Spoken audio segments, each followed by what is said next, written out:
Yali, thank you for joining us today for our primary webinar, all about creativity and learning. My name is Nurumasa, and I'm a primary Key Stage 1 teacher and phase leader, and I've been working alongside the Education Board in developing these primary webinars. I am so happy to introduce today our speaker, Taslim Khanji,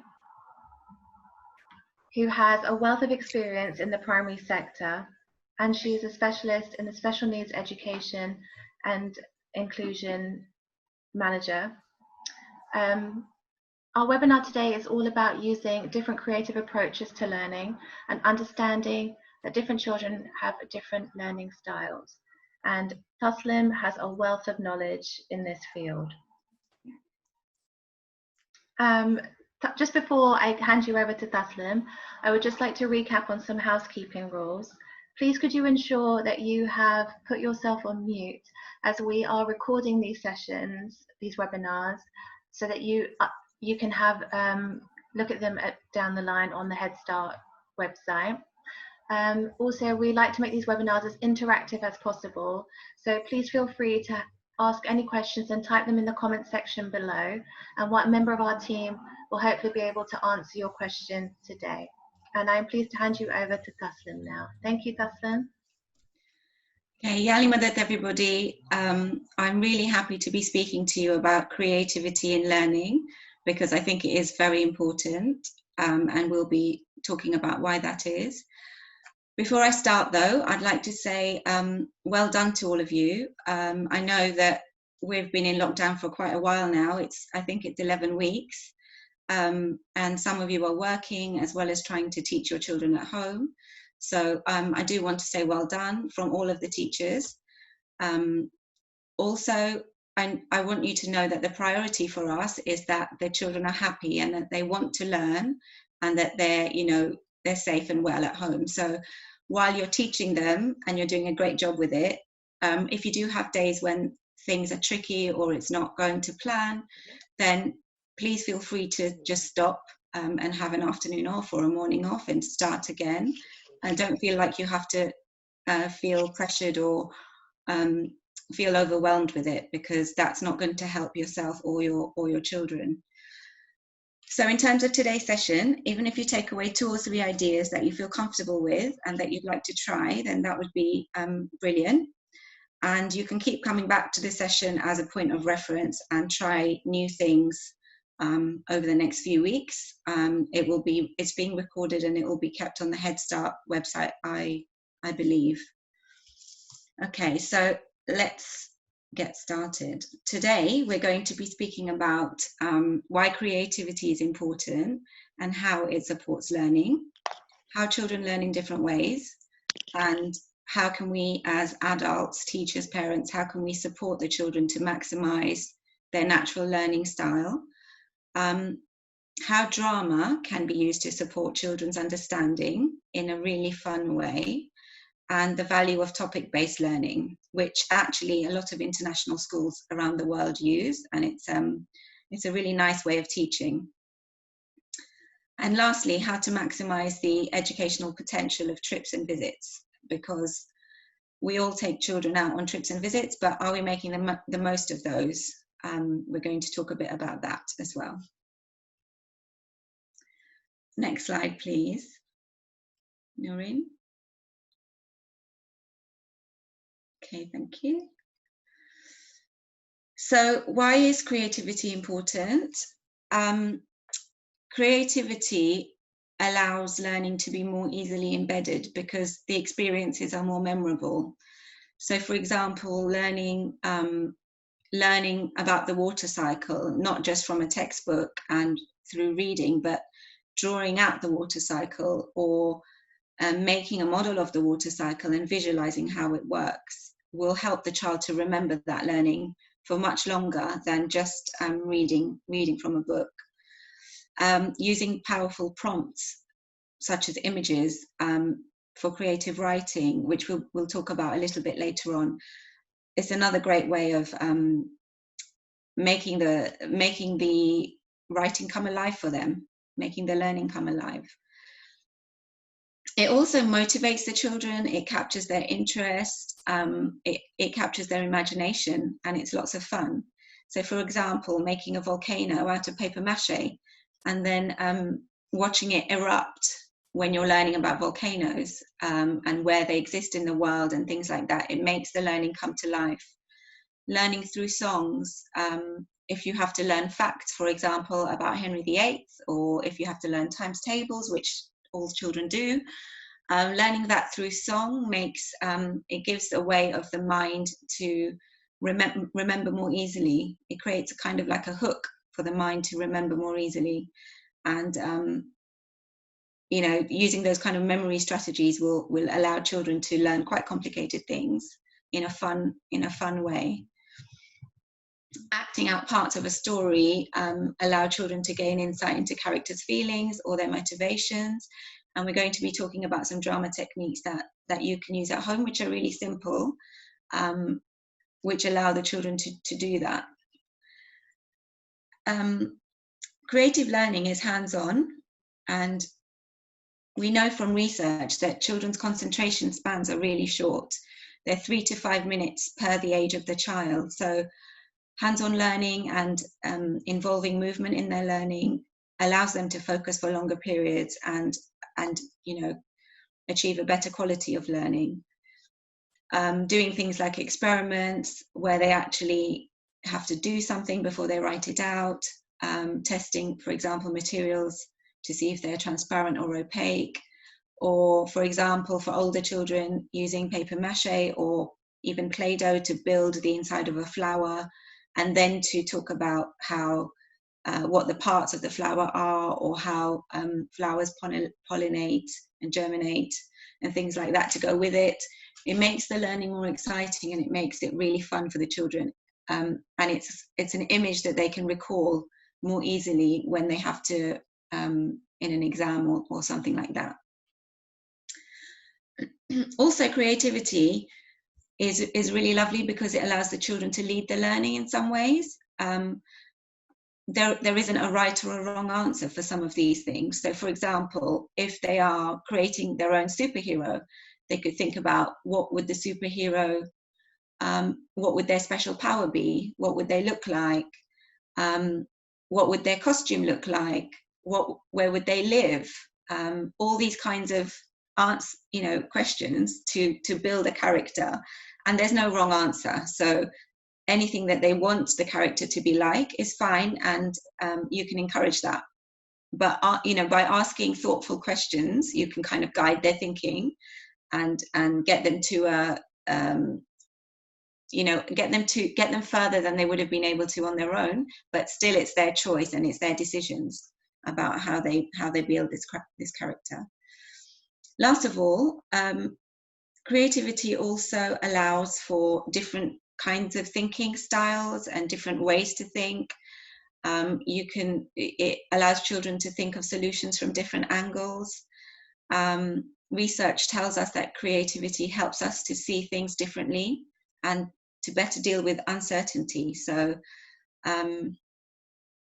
it's a really useful, valuable skill to be able to have, to be creative in learning and to then creatively think about problems. Research also tells us, and studies show, that creative people are better able to live with uncertainty because they can adapt their thinking to allow for the flow of the unknown. So again, you can see that it's really valuable if this skill can be developed with children. Thank you, Noreen. Can I have the next one? Okay. So we're just going to go through some of the different learning styles. So this is a theory of learning styles, and there are some people who don't agree with this theory, but we do know that different children learn in different ways, and people's brains work in different ways. So children are thought to have a learning preference, which is known as a learning style. They might be a mixture of two learning styles, and sometimes they also learn different things in different styles better. So it's important to note that learning won't neatly fall into any one box, but children may have a predominantly visual style of learning or a predominantly kinesthetic style, or a mixture of two styles that is their preference and their usual way of learning. So before we look at that in detail, I just want to point out as well that one thing we definitely know is that students learn better when the learning interests them. So the more you can incorporate into their learning which they find interesting, the more of their the more that the learning comes from them. So if they decide what they'd like to learn about or the way they want to do something, that is a really good way to engage children, and it makes their learning much more enjoyable for them.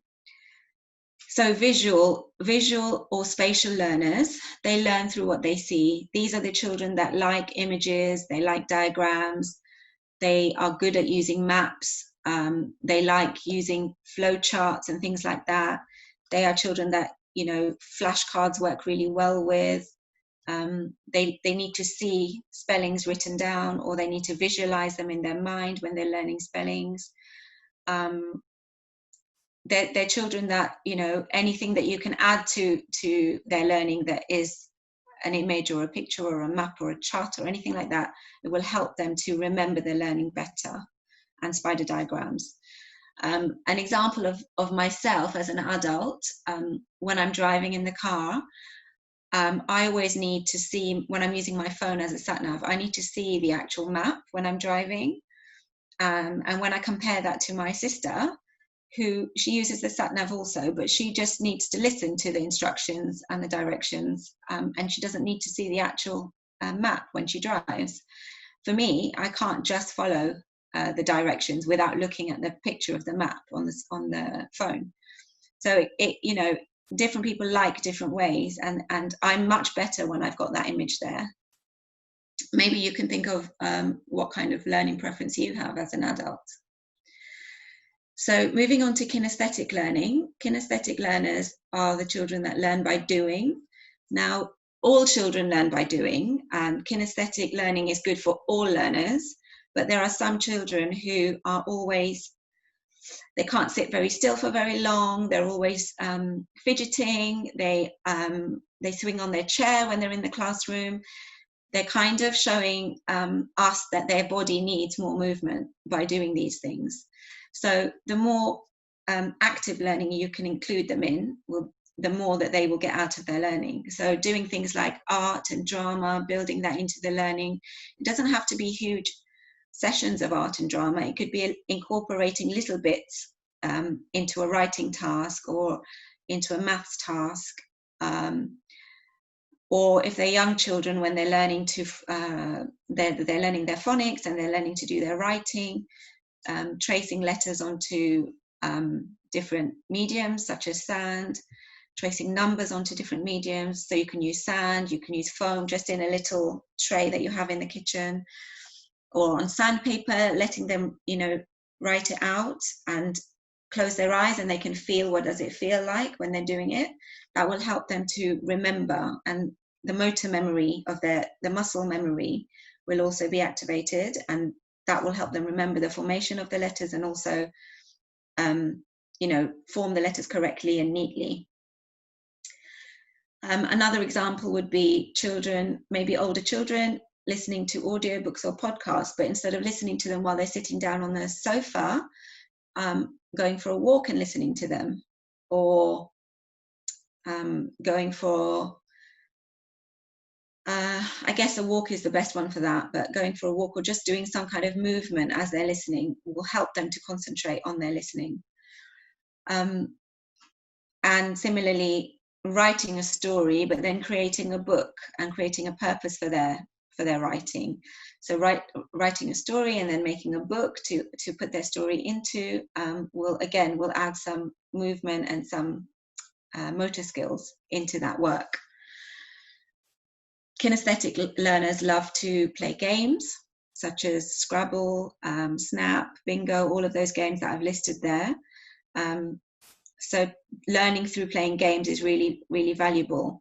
And as I said earlier, it's valuable for all learners. So even if your child can sit for a long time and concentrate, still adding kinesthetic learning into their learning will definitely help them to learn and enjoy it better as well.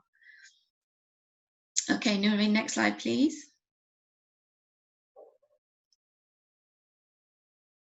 Thank you.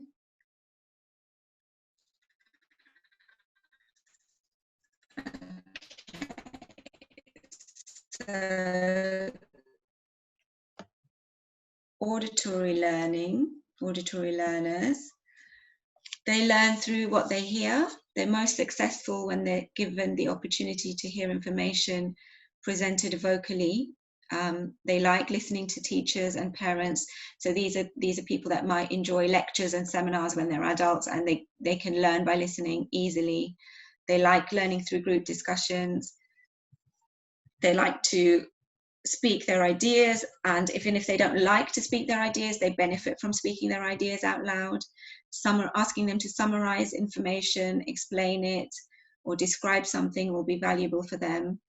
And things like singing songs, like I said earlier, the alphabet songs or the times table songs, and they're listening to themselves singing, that will also help to embed their learning.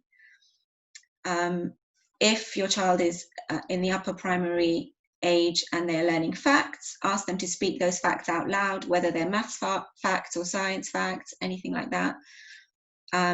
Ask them to explain how they did their calculation to you. Ask them to tell you about the method of a science experiment and why they've chosen that method verbally, so that they can speak to you about their learning, because that allows the learning to be embedded.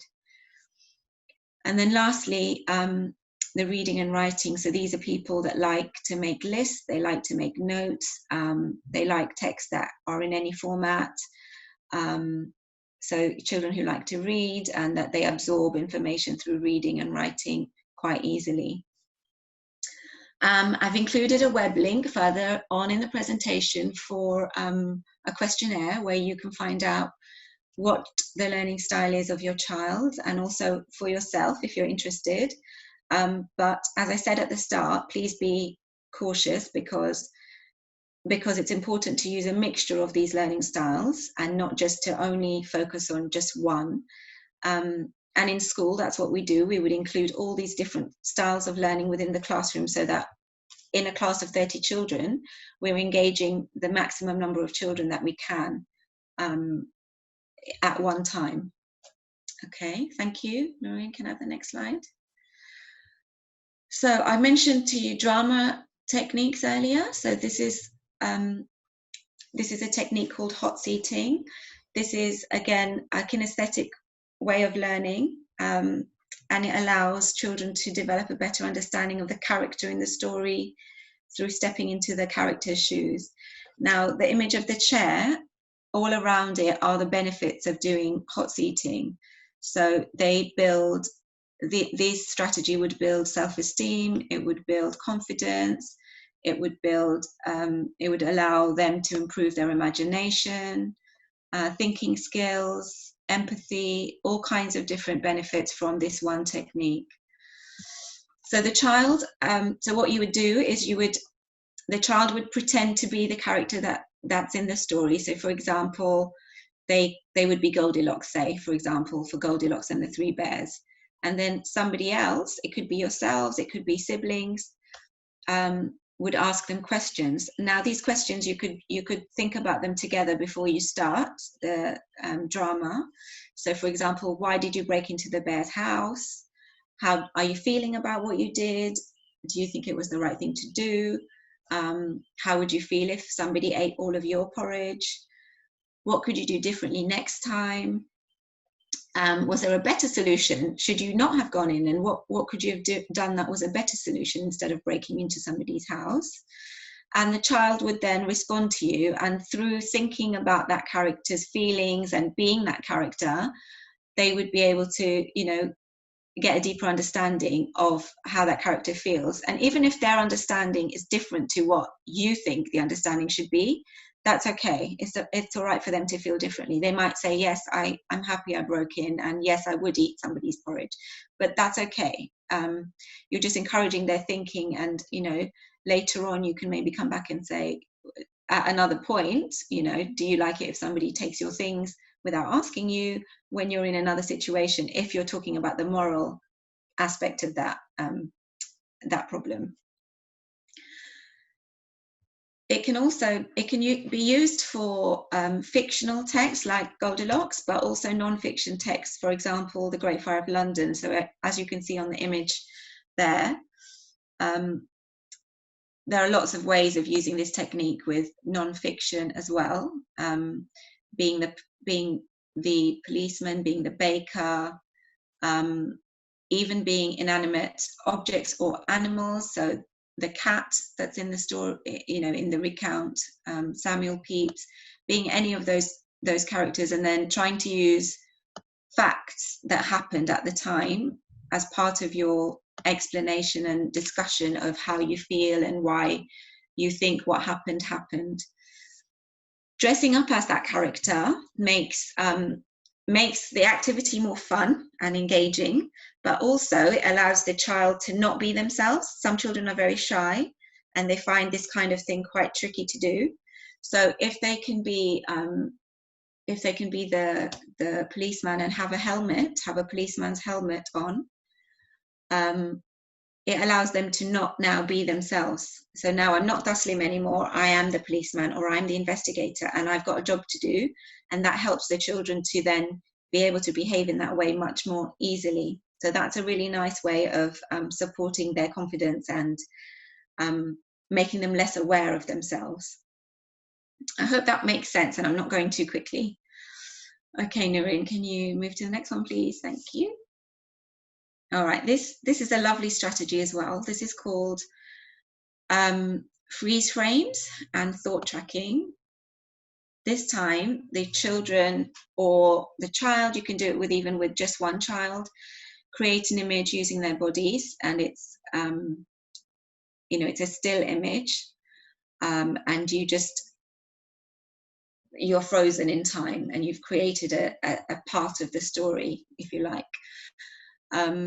The whole family can get involved and be part of the freeze frame. So if we go back to doing the example of Goldilocks, you could each be a character and do a freeze frame of what happened when the bears came back to find Goldilocks, had eaten all of the porridge. What would they look like? And then what happens is you touch somebody on their shoulder, and it's like pressing the unpause button on a remote control. And you then ask the child questions about, or they tell you their thoughts and feelings, and then you ask them questions about what's happening, how they feel about another character that's in their story or in their freeze frame. Initially, children might just use 1 or 2 words to explain and talk to you, but the more you do it, the more confident they'll become, and they will start to express themselves in longer sentences, which is what we are encouraging them to do.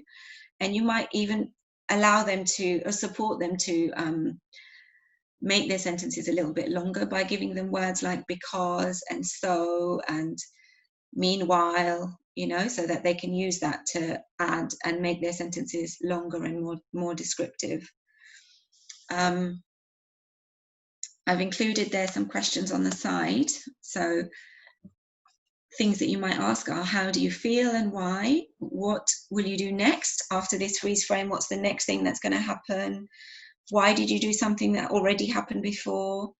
Like I say, how do you feel about another character?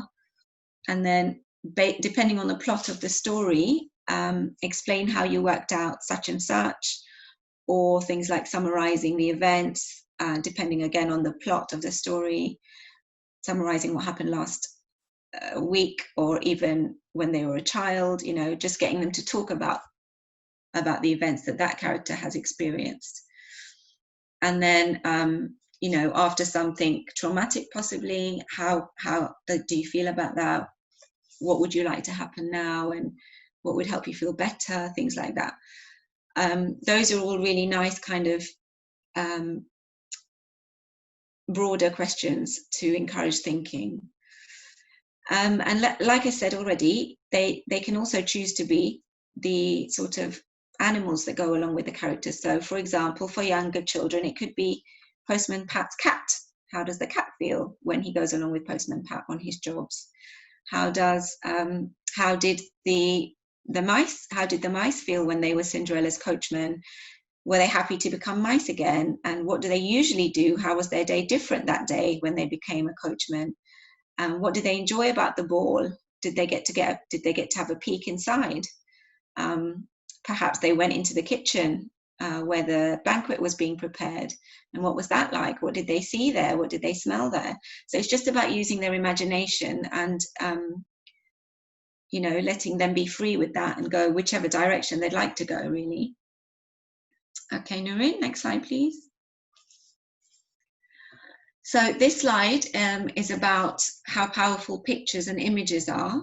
And this would be good for children that like visual learning, but again, it can be used for all children. So it's a really nice way to think about creative writing. So writing a story based on a picture. So you'd start off thinking about the picture together and sharing ideas, sharing descriptive language. For example, why is this boy running? What does it feel like under his feet? What does the ground feel like? What does the ground look like when he's running? Because if you're trying to encourage descriptive writing, then using the senses is a really valuable way to do that. What can he hear? How does the wind sound as he's running? What do his footsteps sound like? Who's behind him? How is the boy feeling? Is he smiling? Why is he smiling? All that kind of language beforehand, and talking about the picture. Where could this story be set? Is it in a hot country or a cold country? How can we tell? All that kind of discussion before the child would start to plan their story. And then in terms of planning a story, you know, how would the story begin? How would it build up? Each story should have a climax. So what could be the problem that the little boy encounters? He looks very happy at the moment, but what's going to happen that's going to be a problem for him? How will he be feeling if there's a problem? And how is he going to overcome this problem? Is the story going to have a happy ending or a sad ending? Or what kind of story is it going to be? And then you would think about an ending, a resolution to this problem, and then an ending. And the idea of a story mountain, so an image of a mountain where you start from the bottom and you build up the story, you get to the climax at the top where there's a really big problem that needs sorting out, and then how does that character feel when that problem is happening? How then is the problem resolved? And then at the end, how does that story end finally? So a lot of, you know, input into that beforehand will help the child to write creatively and to write a really nice piece creatively. And you can do this with younger children too. So the image on the left with the teddy bear, you know, thinking about different words that describe how the teddy bear feels, how he looks. You know, he's got soft fur, he's got squishy paws, he's got a lovely snout, you know, thinking of different language words to describe. And then why is he in a treasure chest? Is he coming alive? Maybe he comes alive in the daytime and he goes to sleep, or maybe only the little child in the story can see the teddy bear. So things like that, being really creative and thinking about different ways of helping the children to think imaginatively. And afterwards, going back and reading through the story and thinking about, can we improve the story? How can we make it even better? Giving, for example, telling the child, your son or daughter, give them, say, 5 things that you'd like them to go away and improve. And it could be anything. It could be improving their spellings, adding capital letters and full stops, or it could be adding adjectives into their story that would improve it, not just for the sake of it, but that would add value. Improve any sentences that don't make sense. Children often miss out words in their sentences, so just encouraging them to read it through would be really useful. And then perhaps replacing a boring word with what we call, at school we'd say, a wow word, you know, a powerful verb or an adjective that would, you know, add value, like I said. So, and even adding a metaphor or a simile if the children are older, in year 6 or year 4 to 6 roughly.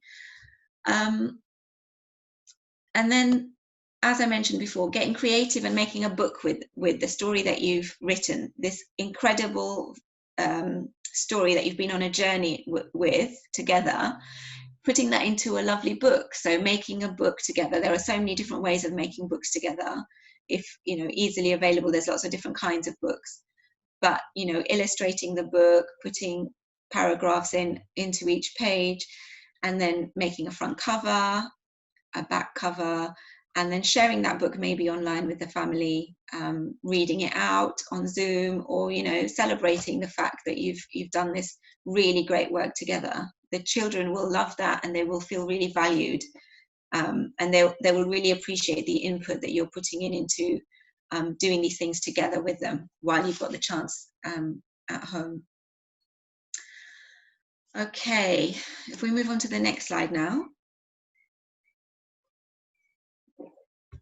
Okay, this slide and the next thing I'd like to talk about is topic-based learning. So this kind of learning, thematic learning, topic-based learning, is used in many schools, many international schools, and international baccalaureate for primary as well. They use this kind of learning, and it's really useful because the learning activities that are part of a topic can be made to be more purposeful and more meaningful to the children because they are part of a topic. There's a reason for the learning. So with everything, with anything, if you can give reason behind the learning, so if, you know, when you're doing letter writing, for example, if there's a purpose for it, why are you writing the letter? And if you can then actually post the letter, or pretend to post the letter, it gives added meaning, and the children will then want to write that letter, and they will think about more what they're writing because it's got a purpose to it. So I would suggest choosing a topic that children find interesting, that they enjoy already, and that way they can draw on their existing experience of that thing that they enjoy. So it could be a topic about toys, it could be a topic about holidays, it could be a topic about trains if your child really loves trains, or about chocolate, ancient Egypt, a topic about water, anything that they like. In this example, I've given a topic about a rainforest, and I'll go through that with you. So you could start off with a really engaging activity. For example, here I've said science DT. DT means design and technology. So you might start off by making a model of the rainforest. And as you're making a model of the rainforest, you would need to learn more about the rainforest. So rainforests have many layers, and they are all at different heights. So as you're making that model, you'd need to research about the rainforest and then make a model of the rainforest together, label the layers of the rainforest, and then add the different animals into each layer of the rainforest that live there. And it could just be that you're adding animals that are pictures into each layer. You could make your model out of inside a shoebox, and then, you know, just take the top of the shoebox, use the rest of the shoebox, and build a model out of cardboard, Play-Doh, plasticine, whatever you like, paper mache, anything like that. And then from that starting point, you've made this lovely model. You've already learned as you've gone on, because you now know that there are different layers. You've learned about the different layers, and you've started to think about the animals that go into each layer. You can then extend that learning into all different directions. So the things I've picked out here, they're just an example, because there are so many other things you could do. So for example, in geography, you would it would be a good idea for this bit definitely to do, because you want to know where in the world rainforests are found. You would use maps and atlases. You would locate them on the world map or on an atlas. Then you would ask the children to, you know, using their own maps, blank maps, to perhaps find on their blank map where these different places are. And you're looking at countries, and you can look at climates, you can look at all kinds of things to do with these different countries. And you can take that in whichever direction. You can look at the culture of the people that live there, the life of people that live there, all different things to do with geography. And then in terms of history, you might want to look at why rainforests are important, what's happened to rainforests over time, do some research about the ways in which rainforests are being used and what the problem is that they're being cut down and that we're losing so much rainforest that the animals have nowhere to live. So you're thinking about now deforestation and felling of trees and all kinds of different things. So again, there's so much that you could do in that part as well.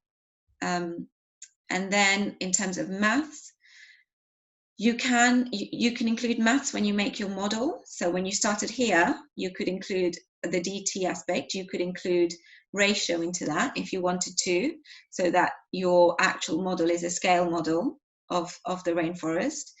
You could use maths problems, so rainforest related problems to do with animals or to do with trees or things like that to do with the rainforest. But you don't have to include topics if they don't really fit very well. So if maths doesn't really fit with rainforest, that's fine. You don't need to do maths for that topic. You can do maths separately. I've included in art here, painting rainforest paintings in the style of Vincent van Gogh. So similarly, there will be lots of other artists that have painted rainforests, and you could choose anything that the child shows an interest in and then have a go and try and build art into your learning. So perspectives and different styles of art, you know, drawing a sketch or doing in the style of Monet, you know, all different, Picasso, anything you like, that will be interesting for the child and engaging.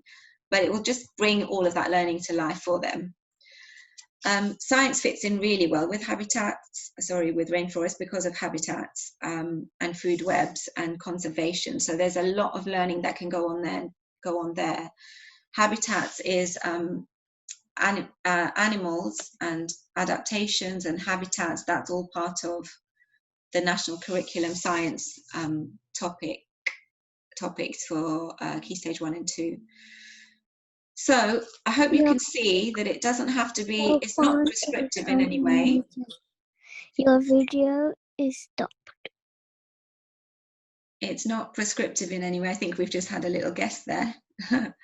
It's not prescriptive in any way. It can be as creative as you can make it, and you can take it off in all different kinds of tangents based on whatever the children are finding interesting. And you have an added flexibility because you've just got 1 or 2 children with you at home, and you know, you can, if they're particularly interested in one area, you can take your learning into that area and into that direction and include all the other areas to do with that. So for example, if rather than looking at rainforest, the main interest, you start off by starting with rainforest, but actually you find that their interest is really Brazil, they love the idea of Brazil, then you can do a topic all about Brazil and link rainforest as a little part of that topic. So you can do whatever you want to do with it, really. Okay, thank you, Noreen. Okay, this one here is another example.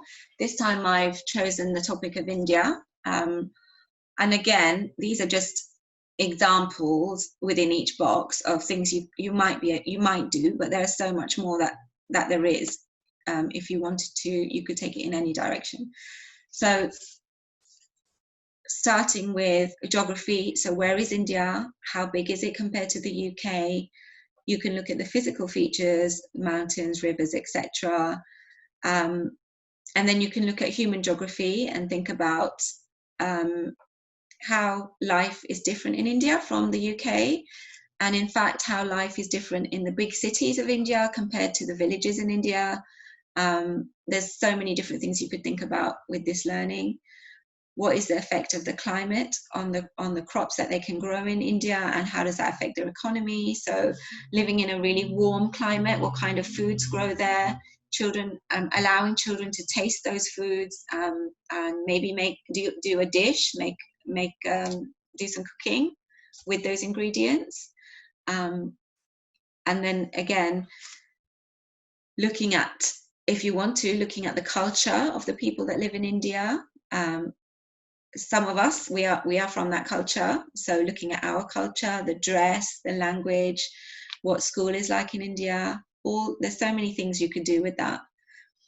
I've included further along in the PowerPoint, the ActionAid charity has got some really nice resources about a village in India called Chambakoli, and they've got lovely activities and lovely images that you can use of a village and what village life is like.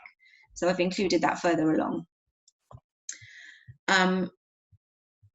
You could include in there as well, I haven't written that here, but you know, learning about gods and goddesses, learning about spices, food and drink, all things like that. So again, you can do it however you feel the child will be most engaged.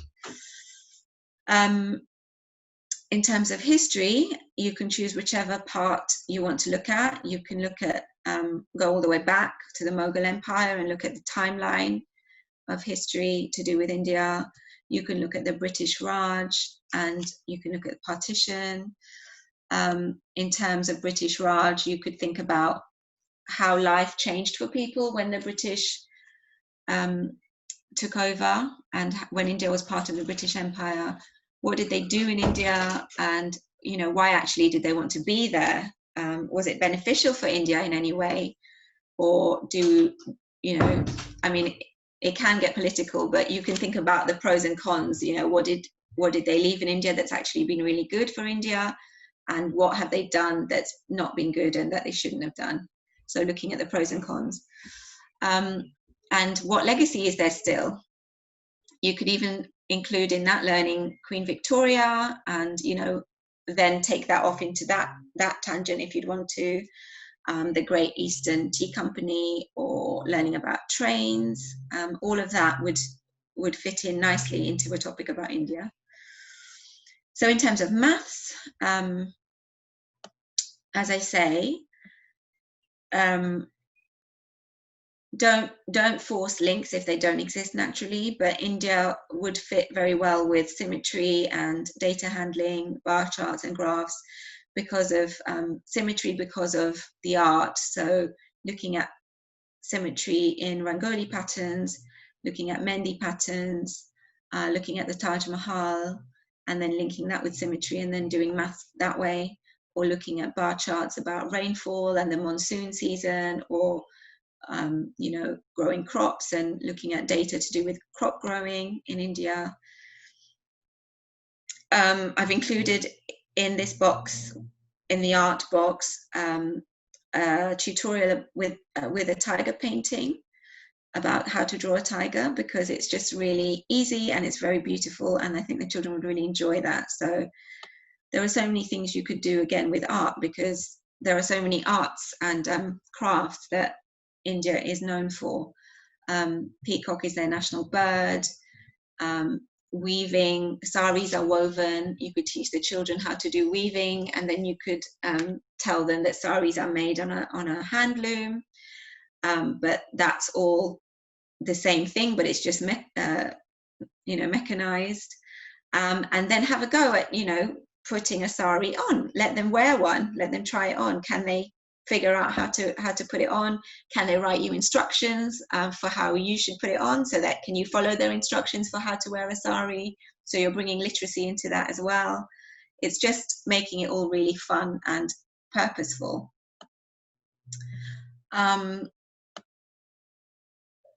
Science again fits in really nicely here with India as well, because animals and habitats are part of the national curriculum science learning topics. But you can also include science to do with rivers, mountains, because properties of rocks as well is part of the national curriculum science. And then you can also include, if you wanted to, sustainable living as part of science as well, and think about how science is supporting sustainability, and how technology has sort of had a big impact in that area. But again, obviously you would make it child friendly, and you would do it at their level. So, you know, using solar panels, using wind turbines, things like that. And even if they don't know how these things work, they just know that the idea of them existing to support sustainable living and why sustainable living is good for the world. I forgot to mention earlier with geography that you could include also about fair trade, and that would be a really lovely thing to do as part of this India topic, or you could do a fair trade topic in itself as well. Now the DT section, I struggled to just minimize it to 2 little things there because it could be so many things, but Indian crafts, you can make so many things. I've put there salt dough diva lamps, which are really easy to make. I've added a recipe for a salt dough recipe, sorry. I've added a salt dough recipe for you further on in the PowerPoint, and it's with ingredients that you'd have at home. So you can make these gorgeous salt dough diva lamps, and you can also use salt dough for anything really. So you can make a Taj Mahal out of salt dough. You can make little animals to put in your model rainforest from the previous slide out of salt dough as well. You can do all kinds of things with salt dough, so it's a really good material to have a go at making. And then I've said about paper lanterns here. There's a tutorial about how to make these very sweet paper lanterns, and you would include into that why light's important in India, why diva lamps are important, the story of Rama and Sita, bringing in Ari, bringing in gods and goddesses, and the story of Rama and Sita, and how divas were used to welcome them back home after they were banished to the forest for all those years. I think it was 14 years they were banished to the forest. And then lastly, it would be worth including things like famous people, Mahatma Gandhi, or even Shah Jahan, the emperor who made the Taj Mahal, bringing interesting stories into their learning, and giving them sort of glimpses of things that you might want to do maybe next time. Noreen, okay, I'm ready for the next slide. Thank you. Okay, so learning through doing, educational trips and visits. I'm sure all of you have taken the children out on trips and visits, and you've taken them to really exciting places as well. I'm sure you all have, and we do at school also. But we can benefit more from these educational places if we do a little bit of preparation beforehand, and also think about how we're going to use that experience afterwards as well. But it's important to be careful, because you don't want to make every experience you don't want to take the fun out of it. You want to make it fun, but you also want to add some learning into it as well. So before you go on a trip, you might want to create some interest for the children. You might want to think about where in that, for example, if you're going to a museum, where in that museum you're going to go to, what you're going to look at, which galleries you're going to look at, and then think about beforehand going through some of the vocabulary that's linked into that. So for example, if you're going to go to the British Museum, say, and you're going to go to the ancient Egyptian galleries, then go through some of the words that are to do with ancient Egypt before you go there, so that when the children see those words when they're there, they've got a context for those words, and they've got a simple explanation for what they mean, so that when they see something there, they've got more of an enjoyment, or they're getting more from it because they've already had one experience already of that thing that you're going to see there. If you do go to a large museum like the Science Museum or the Natural History Museum, I would say that it would be good to have a focus for what you're going to go there and see. So you might go and see lots of things, but maybe a detailed focus for one area where you're going to spend a little bit more time and look at things a little bit more carefully. So say if you went to the Science Museum and the children are learning about rocks and soils, then maybe making that your focus, or if they're learning about earthquakes at school, time talking to them, going through it more slowly, letting them ask you questions and explaining what the information that you're reading means. And it does take time, and you wouldn't want to do this for the whole of the museum, but you can do it for a small area, okay? And it will just make the learning have more context and more meaning, really. When you're there during your trip, let them sketch pictures, perhaps. Let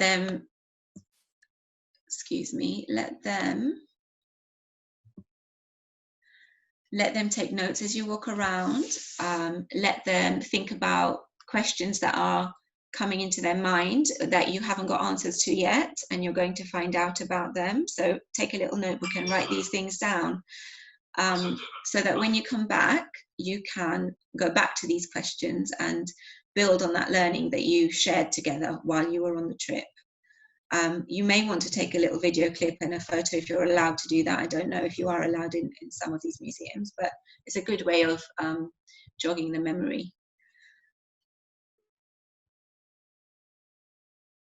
Okay, so then after your visit, they could make a presentation for you about your visit. They could include how you got there, what you did when you were there, what they learnt about when you were there. They could add some images into their presentation. They could do writing, which I've put on the slide. So they could do a recount of the day for you using the language that's expected first, then later after that, using all of that language, time connectives. They could write you a diary entry, and you would try to include all the features of diary entry writing when they do that. So before they start writing a diary, you'd remind them, look it up and remind them that, okay, don't forget, diary entries are less formal. They are, quite casually written. They include feelings, and, you can include taste and smells and sounds and things like that, add adjectives and make it really engaging. And then we're going to share your diary entry with a friend, perhaps, who didn't go on this trip with you. You could share your diary entry with them, and then next time make a plan of going together somewhere where then you could do a diary entry together. So you're adding a little bit more purpose to that writing. Thank you, Taslim. I'm just conscious of the time. I know you've got so much information to share with us, and it's been fantastic. I just thought we've got a few questions to get through before our time runs out. Is that okay, that we could go to our question? Yeah, sure. Okay, the last thing I was going to say was writing a report, including all of these different things into your report, but that's fine. Okay, should we move on? That's fine. We've had a few questions come through, and here are some of the top 3 that we've kind of put together. As you can see, our first question: how do I use educational trips and visits during lockdowns? I know you've just mentioned about how trips are used during this lockdown period. What's another way that parents can use these trips? How can they access that? So hopefully we will be able to go out again and take the children on actual trips soon. But in the meantime, there are lots of places that are offering free online virtual tours and galleries at the moment. So I've added lots of links at the bottom of the PowerPoint for things that you can do from home. Examples are the Imperial War Museum, the National History Museum, lots of art galleries like the Louvre and the Guggenheim. They all have online collections and exhibitions that are free at the moment. Some of them also have educational resources on there as well that you can use while you're looking at certain paintings. And as I hope you've seen a thread all the way through, trying to make the learning meaningful is really important. And equally, when you're doing it online, just choose 1 or 2 paintings. Don't try to look at everything because it won't be engaging for the children, and they probably won't get much from it. So choose 1 or 2 paintings that you think the child will find interesting, and learn about that painting. How did that painting come about? what's the style of that painting, what's the story behind the painting, and learn about the artist together. And then maybe even do some artwork yourselves in the style of that painting or that artist. So make it really fun. But yes, there are lots and lots, and I've included lots of links for you of things that you can do from home. There are lots of zoos that are open, and you can look at the animals from home, as well as theatre productions. There's lots of things available at the moment. Yeah, so another question that's come through is parents have said they don't feel very confident, not very creative. I know you've shared a lot of ideas and tips, but do you have any tips on how they can confidently help their child? What could they do to have that confidence with the creative side of things? I would just say that you don't have to be an expert. You just have to be willing to have a go and learn together with your child. So use that have been included in the session today, but you know, image prompts, you can get those very easily from magazines, you can get them from the internet. You can use paintings to inspire you with your writing. When I'm talking about the power of pictures, using various prompts to inspire writing. Just have a go. Once you start, you'll see that actually it's not as scary as it seems.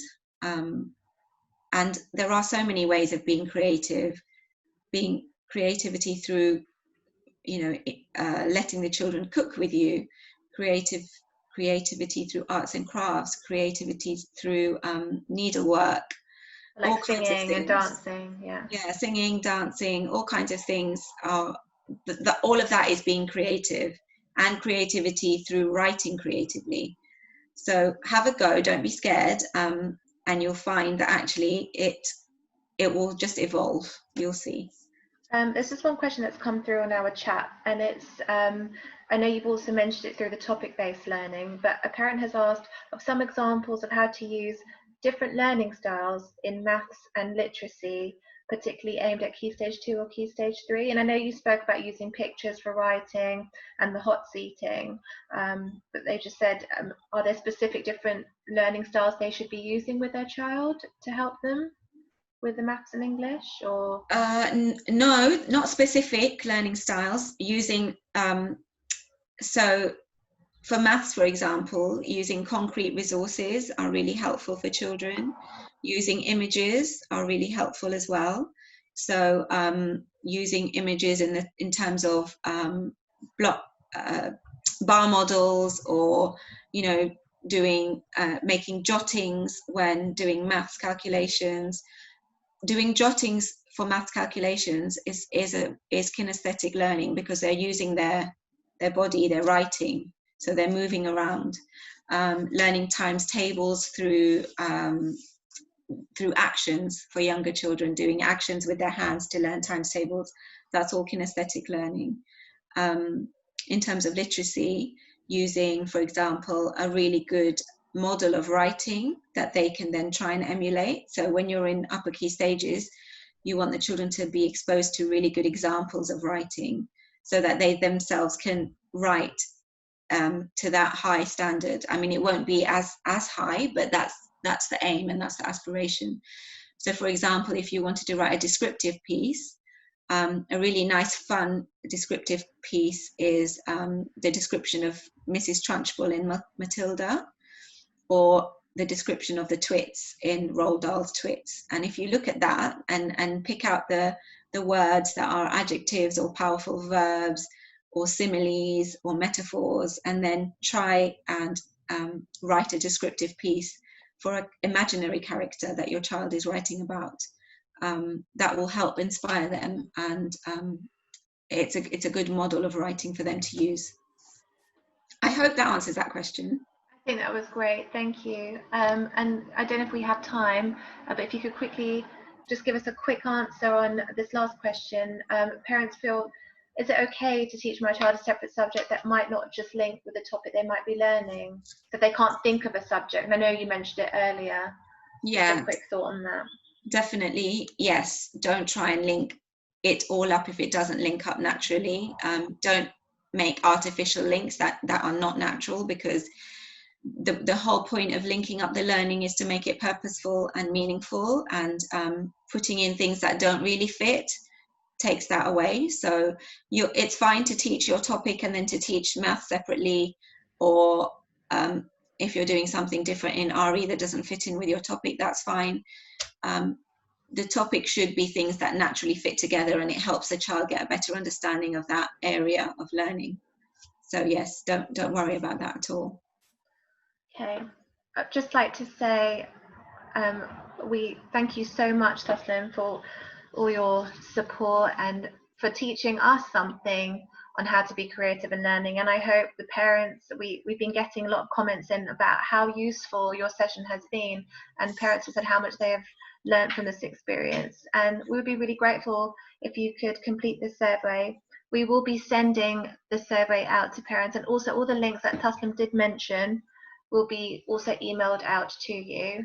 Taslim, I don't know if there was anything else that you wanted to add to finalize. I just want to say thank you very much for inviting me to speak, and to all the parents. We want to say thank you to you. We really appreciate everything that you have dedicated to this session, and it has been so useful. Thank you. And to the parents, thank you, Noreen. I just want to say to the parents, please, like I said right at the beginning, just take 2 or 3 ideas that you've heard in the session and have a go. Don't feel overwhelmed, because you've already been doing such an amazing job, but this is just to add a few bows to your string, really. Okay. But thank you.